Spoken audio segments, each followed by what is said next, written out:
Notion, the toggle list is a very helpful feature. It could be very useful for things like checklists or putting different amounts of blocks or text or data or anything in a place where it can be minimized. And there's also different uses for this in Notion. However, I have noticed that there's some limitations here. So let's say, for example, you wanted to put one block next to another block.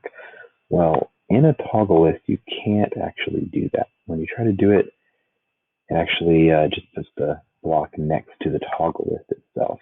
So you don't quite get the expected outcome.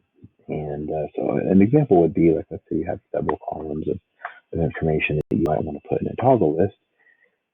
You try to drag them beneath the toggle list. You think it might work. However, it doesn't quite work out the way you expect. So a way around this is to create a page that has the columns and information in it as you want it to look beneath the toggle list. So if I want these three columns to be in a toggle list, I would first put it in a page like so. And what you can do is turn a page into a toggle list.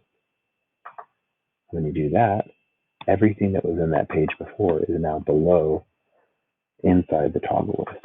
So this is a really helpful way to put more advanced formatting and more advanced blocks and Notion inside a toggle.